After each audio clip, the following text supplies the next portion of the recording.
Chapitre 4. Ben Ross était préoccupé. Il n'aurait su dire pourquoi, mais les questions de ses élèves après le documentaire avaient soulevé de nombreuses interrogations. Pourquoi avait-il été incapable de leur donner des réponses satisfaisantes?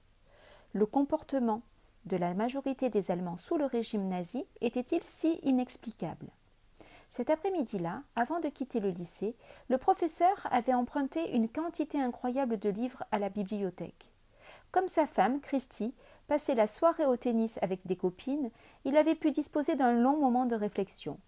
Pourtant, après avoir parcouru la plupart de ses ouvrages, Ben commençait à croire qu'il ne trouverait nulle part de réponse satisfaisante.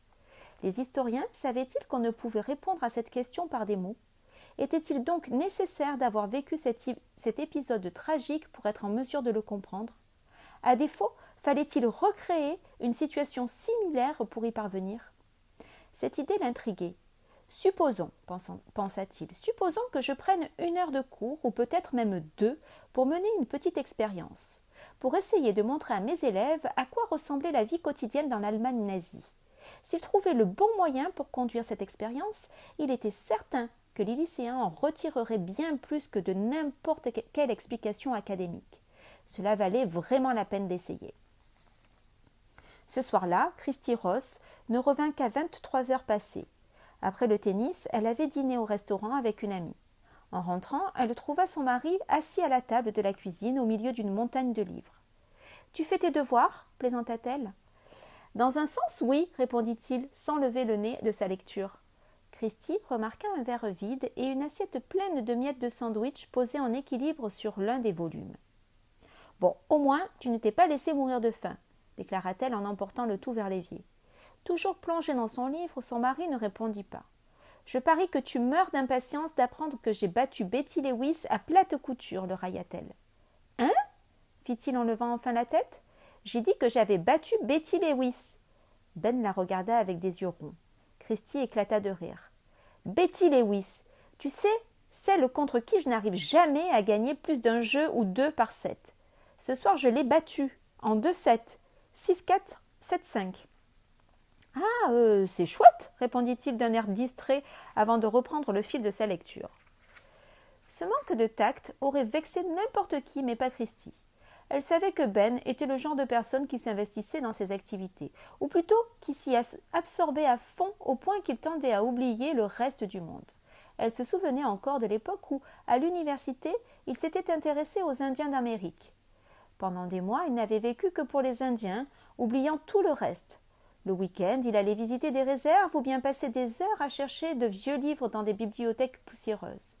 Il était même allé jusqu'à inviter des Indiens à dîner et à porter des mocassins en daim. Parfois, Christie s'était demandé s'il pousserait le vice jusqu'à se recouvrir le corps de peinture de guerre. Ben était comme ça. Un été, elle lui avait appris à jouer au bridge. Au bout d'1 mois, non seulement il était devenu meilleur qu'elle, mais il la rendait folle, insistant pour jouer au bridge à toute heure du jour et de la nuit. Il ne s'était calmé que lorsqu'il avait remporté un tournoi local, se retrouvant à court d'adversaires à sa mesure. C'était parfois effrayant, cette habitude de se perdre dans chaque nouvelle aventure. Christie jeta un œil vers les livres éparpillés sur la table et soupira. « De quoi s'agit-il cette fois-ci? Encore tes Indiens? L'astronomie? L'éthologie des orques ?» Face au silence de son mari, elle prit quelques ouvrages. Le Troisième Reich, les origines à la chute, les jeunesses hitlériennes, lut-elle, les sourcils froncés. « Qu'est-ce que tu fabriques? Tu bachotes pour passer ton diplôme de dictateur ?»« Ce n'est pas drôle, marmonna-t-il sans lever la tête. »« Tu as raison, soupira-t-elle. » Ben Ross se redressa sur sa chaise pour regarder sa femme. « Aujourd'hui, l'un de mes élèves m'a posé une question à laquelle je n'ai pas su répondre. Et alors ? Le problème, c'est que la réponse ne figure dans aucun livre. Peut-être que les élèves doivent la trouver par eux-mêmes. » Christie hocha la tête. « Bon, fit-elle, je vois que la nuit va être longue. Rappelle-toi que demain, tu dois être en forme pour assurer tous tes cours de la journée. »« Je sais, je sais. » Elle se pencha pour déposer un baiser sur le front de son mari. « Essaye de ne pas me réveiller. Enfin, si tu viens te coucher. »